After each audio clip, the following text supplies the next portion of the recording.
Notre switch administré possède le mode CCTV ou PoE longue portée. Il privilégie la distance sur la vitesse. Bonjour à tous, bienvenue chez Fast Cabling. Imaginez que vous venez de construire un magnifique nouveau complexe de baseball avec 2 terrains principaux, des familles partout, et que votre client vous regarde et vous dit « Je veux chaque lancer, chaque base. Chaque recoin couvert par des caméras PTZ et je ne veux pas une tonne de câblage électrique. » Ah, et au fait, ces terrains sont séparés par des centaines de mètres. Et c'est exactement le projet que nous allons explorer aujourd'hui. Comment ce complexe de baseball a résolu le problème des caméras PTZ à plus de 100 mètres sans une multitude d'extenseurs et comment vous pouvez faire de même. Donc, nos clients ont conçu cela simplement sur le papier, mais c'est bien plus compliqué dans la réalité. 2 terrains principaux équipés de plusieurs caméras PTZ et de quelques caméras bulettes pour une couverture générale, ainsi qu'un point d'accès Wi-Fi pour que les joueurs et le personnel puissent se connecter à Internet. En plus de cela, ils veulent assurer la sécurité et surveiller la foule. Donc la règle est aussi peu de câbles d'alimentation que possible, tout en IP, et il faut que ce soit fiable le jour du match. La première décision était donc évidente. C'est un projet PoE. Maintenant, si vous ne connaissez pas le PoE, le Power over Ethernet vous permet essentiellement d'envoyer les données et l'alimentation électrique sur le même câble réseau. Donc, un seul câble Ethernet part du switch vers chaque caméra. Pas besoin de prise électrique supplémentaire à chaque poteau, moins de maçonnerie et moins de câblage. Et pour ce complexe, nous avons plus de 20 caméras au total, PTZ et bullets. Donc, au lieu de faire 20 alimentations séparées, nous ramenons tout vers un switch PoE. Tout ce que nous avons à faire, c'est brancher la caméra sur le port PoE, puis il détermine automatiquement la quantité d'énergie dont la caméra a besoin et la lui fournit. Facile à installer, facile à entretenir. Mais le complexe de baseball est un grand site, donc nous nous heurtons immédiatement à une limitation classique, la norme. L'Ethernet et le PoE ne sont conçus que pour une portée d'environ 100 mètres, soit 328 pieds. Au-delà de cette distance, le signal s'affaiblit et la tension chute. C'est généralement suffisant dans un immeuble de bureau, mais sur un complexe sportif, une seule longue liaison vers un poteau d'incendie peut facilement dépasser les 100 mètres. Et la solution habituelle consiste à installer un prolongateur PoE ou un petit switch quelque part au milieu, ce qui fonctionne.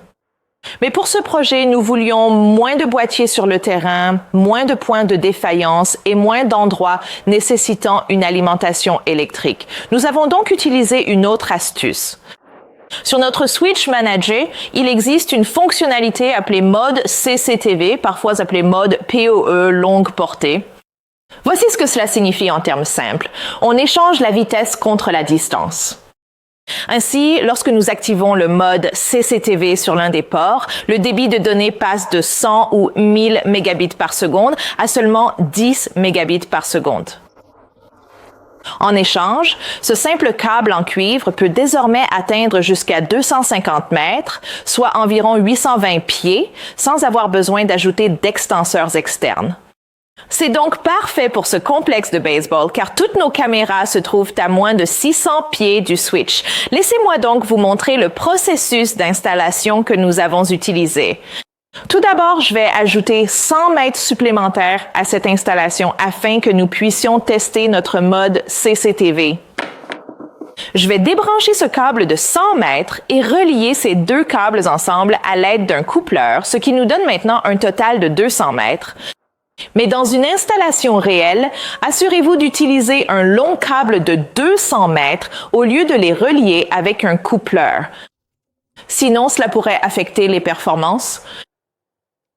Nous pouvons maintenant voir que notre caméra PTZ reçoit l'alimentation, cependant, elle ne reçoit pas les données.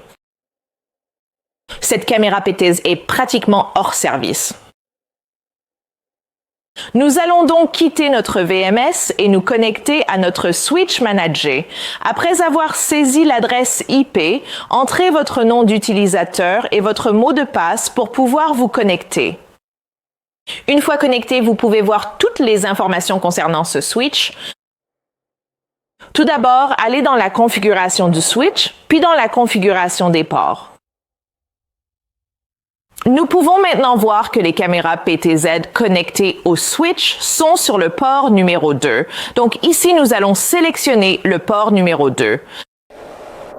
N'oubliez pas, il faut réduire la vitesse à 10 mégabits par seconde et assurez-vous de choisir le mode Full Duplex. Ensuite, nous pouvons cliquer sur Appliquer. Très bien, après avoir cliqué sur Appliquer, assurez-vous de cliquer sur Enregistrer avant de quitter. Maintenant, juste en dessous, nous pouvons voir que sur le port numéro 2, nous obtenons 10 mégabits par seconde où vous pouvez utiliser votre souris pour pointer sur le port. Ainsi, vous pouvez voir les données. Nous pouvons maintenant voir qu'il reçoit 10 mégabits par seconde. Je vais donc ouvrir le VMS.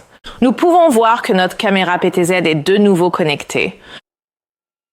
Je fais un signe de la main. Vous pouvez voir qu'il s'agit d'une vidéo en direct. Et il n'y a pas d'extenseur au milieu, juste un long câble en cuivre allant directement de notre caméra PTZ au switch et il fait 200 mètres. Maintenant, 10 mégabits par seconde peuvent sembler faibles, mais pour un seul flux de sécurité en 1080p ou même en 4 mégapixels, c'est largement suffisant. Surtout si vous utilisez une bonne compression, ainsi les caméras bénéficient d'une connexion stable et nous économisons de l'argent et du temps sur le terrain. Comme nous le savons tous, les caméras PTZ sont gourmandes en énergie. Lorsque vous effectuez un zoom ou que vous déplacez la caméra, surtout la nuit avec l'infrarouge activé, elle nécessite beaucoup plus de puissance que les caméras bullet classiques. Le mode CCTV résout le problème de la transmission de données sur de longues distances. Mais comment s'assurer que ces caméras PTZ reçoivent toujours suffisamment d'énergie à l'extrémité d'un long câble, par exemple à 200 mètres? Laissez-moi essayer. Maintenant, je vais utiliser un ruban adhésif pour couvrir le capteur afin d'activer l'infrarouge. Très bien. Je vois que les lumières infrarouges sont allumées. Attendons un instant. Très bien, maintenant l'image est passée en noir et blanc. Nous recevons toujours assez de puissance? Et c'est là que le choix du switch devient vraiment important. Pour ce projet, nous utilisons notre switch PoE++ L3 géré de 24 ports 480W avec 4 liaisons montantes SFP+. Et voici pourquoi il convient parfaitement. D'abord, c'est un switch BT PoE++ sur les 8 premiers ports. Cela signifie que ces ports peuvent utiliser les 4 paires torsadées du câble pour fournir une puissance plus élevée au lieu de seulement 2 paires comme avec les anciennes normes PoE. Et les caméras elles-mêmes sont conformes à la norme 422.3, donc elles n'ont besoin que d'environ 30 vecteurs. Mais en les alimentant depuis un port BT PoE++, nous avons largement de la marge pour compenser la chute de tension sur ces longues distances. Deuxièmement, le budget total de puissance est de 480 duo. 480 duo vous offre une marge de sécurité pour les pics de consommation, les nuits froides et les extensions futures. En plus de cela, ce switch vous offre 24 ports PoE 1 gigabit, 4 emplacements Uplink SFP+, 10 gigabits, ainsi que toutes les fonctionnalités de couche 3 comme les VLAN, la QoS, le SNMP et l'agrégation de liens. Ce n'est pas seulement une source d'alimentation. C'est le cœur du réseau pour chaque terrain. Nous avons donc résolu les questions d'alimentation et de distance, mais souvenez-vous, il y a 2 terrains séparés par quelques centaines de mètres, donc nous avons besoin que les 2 terrains soient sur le même réseau. Ainsi, notre client peut tout surveiller depuis une seule salle de contrôle. Maintenant, tirer du cuivre entre les terrains nous ramènerait à cette même limite de 100 mètres et nous ne voulons pas d'une chaîne d'extenseurs au milieu du complexe. C'est pourquoi nous avons décidé de relier les 2 côtés avec un câble à fibre optique. La fibre est la colonne vertébrale idéale. Elle est insensible aux interférences électromagnétiques et permet de couvrir facilement de longues distances. Sur chaque terrain, nous installons le même switch PoE++ L3 de gestion, 24 ports, 480 watts.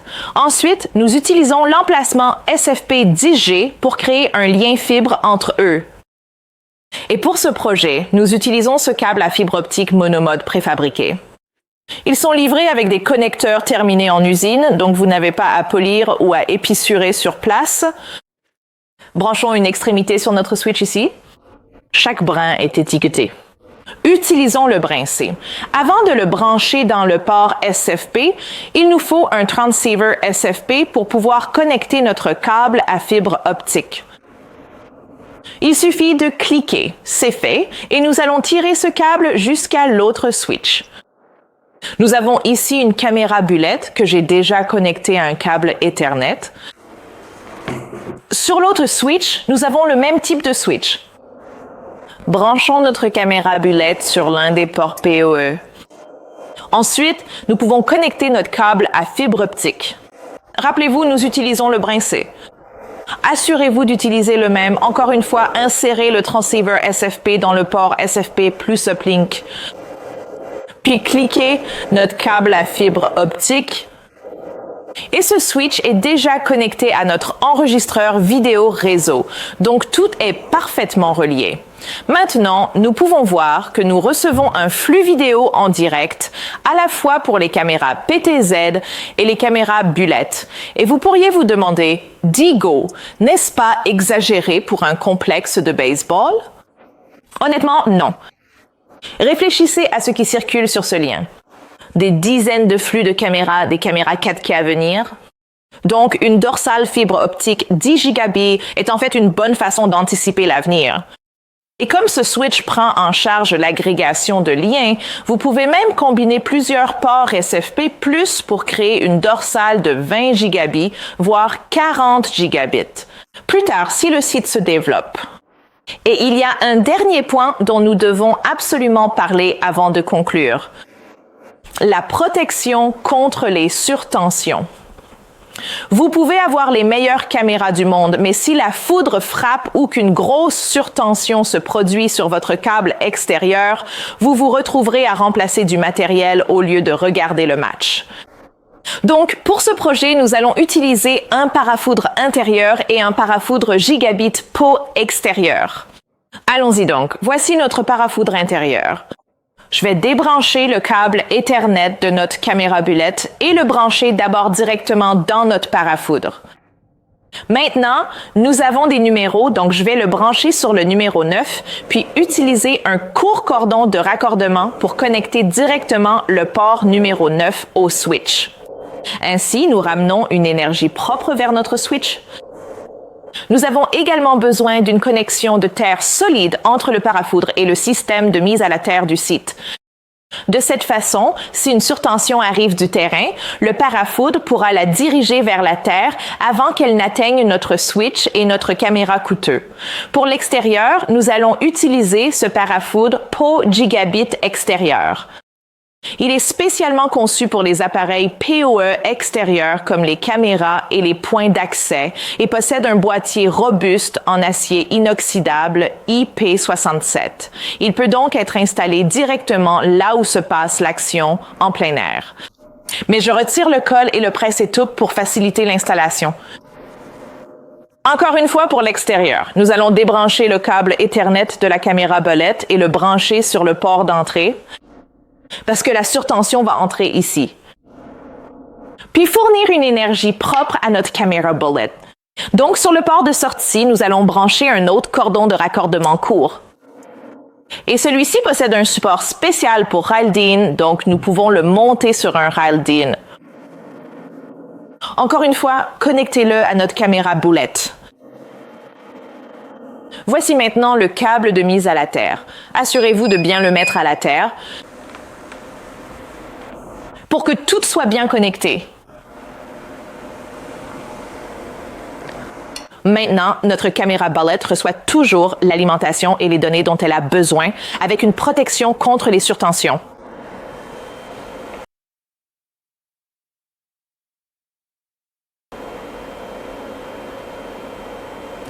Voilà, je vais agiter la main pour que vous puissiez voir que nous recevons toujours le flux vidéo en direct.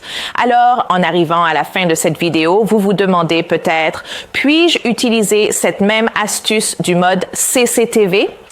Pour un point d'accès Wi-Fi situé à plus de 100 mètres, la réponse est non. Un point d'accès Wi-Fi a vraiment besoin d'une bande passante élevée et le limiter à 10 mégabits par seconde va étouffer les performances. Vous pouvez donc regarder nos autres vidéos. Et si vous prévoyez un grand projet de complexe sportif, de campus ou de parking, abonnez-vous et restez avec nous. N'hésitez pas à poser vos questions sur cette installation de baseball dans la section des commentaires ci-dessous. Nous serons là pour vous aider à concevoir vos propres réseaux PoE longue distance. Merci beaucoup de nous avoir rejoints et je vous retrouve dans notre prochaine vidéo.